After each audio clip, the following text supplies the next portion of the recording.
Following the victory of President Donald Trump in the November election, transgender Americans have been arming themselves for defense. Now, this is according to an article in Uncloseted Media.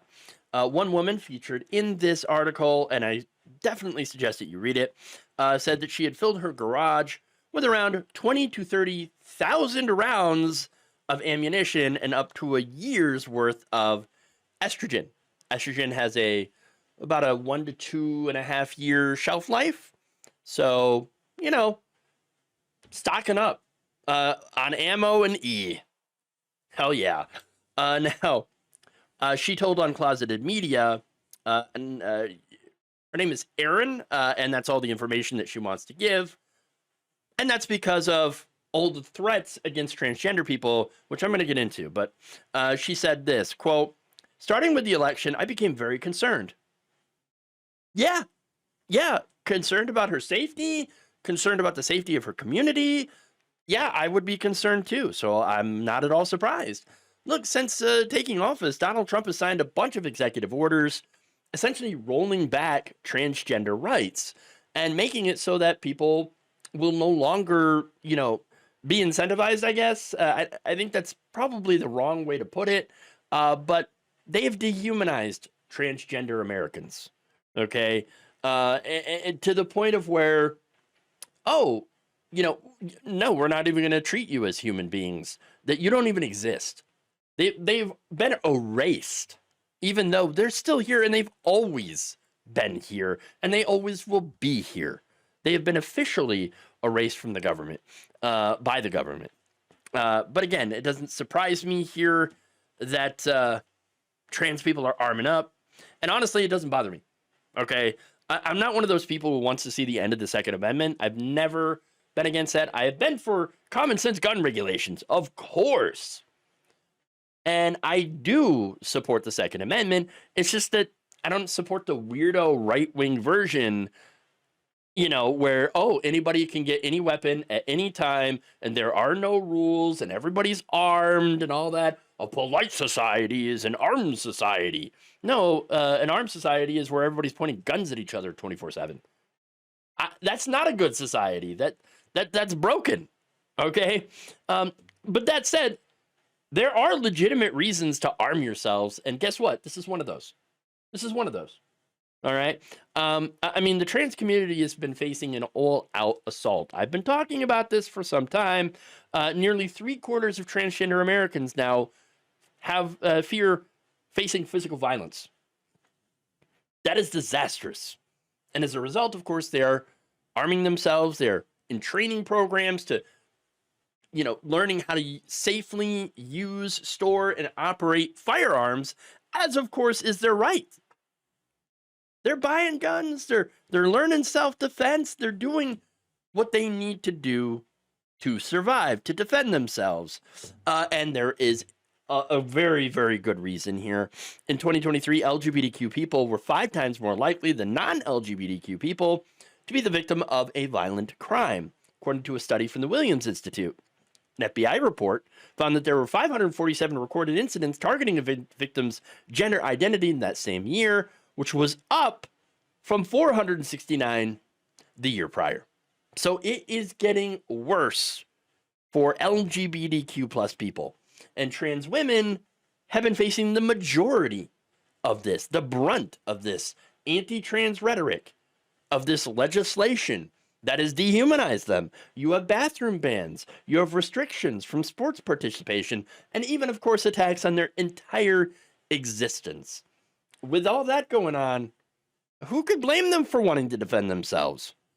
And look, when all that stuff happens, when there is so much propaganda and rhetoric against them, of course there's going to be violence. It's according to Heidi Byrick, the co-founder of the Global Project Against Hate and Extremism. She said that sustained bigotry translates into violence. Quote, "There's a link between online hate and real-world violence in terms of hate crimes." Byrick told Uncloseted Media, "When you demonize communities, it does link to violence." I mentioned the women, one of the trans women cited, Aeryn. she said, look, all of this stuff, I already know this. And that's why I have been motivated to prepare myself. Not that I want a confrontation. I just want to make sure that I'm ready. And not just against violence from people around, right? Bigots who have been empowered, but by the administration as well. In fact, she says, I think it's quite likely the administration will at least try to say that being transgender is a mental health condition. Her biggest fear is then the Trump administration using that designation to put transgender people into literal concentration camps. This is not outlandish. I have many transgender friends who are saying the same thing, that they are concerned that they're going to be herded into these camps. And look, I would say that fear is absolutely warranted. Look at what they're doing to immigrants. Look at what they're doing to undocumented and documented immigrants. They're putting them into camps in El Salvador.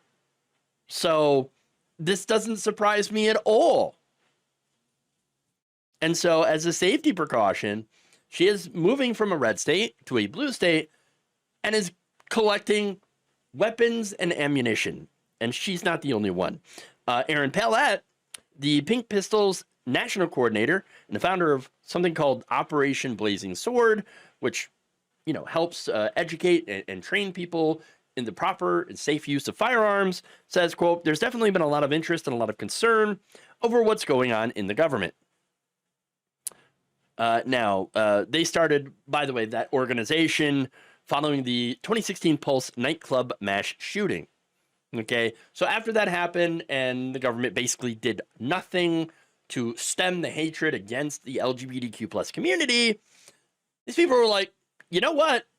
We really need to start looking out for each other because ain't nobody else looking out for us.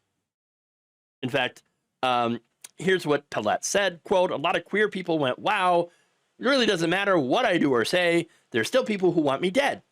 And they're going to take action to make that happen. And so they realized the danger they had already been in. It just became personal after Pulse. Yeah, absolutely. Now, getting back to Barrick, she says that direct violence like that nightclub shooting and structural violence, such as anti-trans laws at the state and federal level, have given queer people a good reason to arm themselves and to train themselves. Quote, this kind of situation where you're in it that makes you want to arm up because you feel like the state can't protect you, or in a lot of cases, they won't protect you. It's made all the worse when the federal government actually buys into the same anti-LGBTQ ideas that the Polish shooter exhibited. There's another trans woman, Carly, who said that Project 2025 is what convinced her to arm up for her own defense. Now, Carly was always in favor of the Second Amendment and even ran a gun store, right? And then at some point she got out of it because she's like, I don't know if the guns that I sell are going to end up pointed back at me one day. So she had gotten out of that. But thanks to the Trump administration and everything that had been going on, she's like, oh no. Oh, not good. I read Project 2025 and it's going to criminalize us for even trying to exist. And so she said, I saw the writing on the wall. Others like Dorothy were threatened with physical violence, slurs, just out in the open. She says that there's been numerous times over the last 20 years, particularly online, that I had faced that. And look, here's the thing though. Okay. So yes, did people actually think that this wasn't going to happen, that people weren't going to arm themselves as a result of all the unprecedented threats against the transgender community? If you threaten a community enough, they are going to try to work to protect themselves in whatever way they can. So it shouldn't be a surprise to anyone. And it's amazing how how the people on the far right, for example, they tend to forget that those on the left can also buy guns. It's like there's this weird belief on the right that leftists hate guns. We don't. We don't at all. Okay, there's plenty of lefty gun owners out there, okay, who believe in, yes, common sense regulations and gun safety, but also believe in the right to defend yourself. I mean, there is that saying, right? If you go far left enough, you get your guns back. It's true. And that's where many in the trans community are at.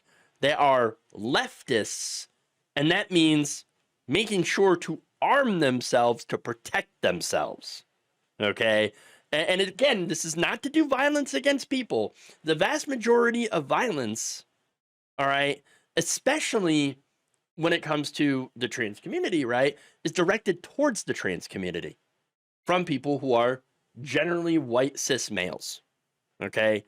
And that's the reality here. And so, yes, they are defending themselves against that, but not just that, but also the potential of state violence being used against them. I really hope it doesn't come to that. I don't. I really hope it doesn't. Okay? But here you have even the Democratic Party that has been throwing trans people under the bus. All right? James Carville, that corpse, essentially, is kind of, oh, the Democratic Party is weak and woke. They're weak, all right. And that is a good example of how they're weak. They are weak because they don't stick to any principles, because they don't have any principles other than getting paid by the big donors. That's the big problem with the Democratic Party. Not that they're too woke or that they're defending trans people too much. They didn't defend trans people at all. They let them twist in the wind while the right wing constantly demonized them. And now we are in the situation that we're in, and transgender people are fearing for their lives and are not shrinking away, but are going to protect themselves in whatever way they can. Okay? So the Democratic Party has not exactly done anything to make trans people feel safer.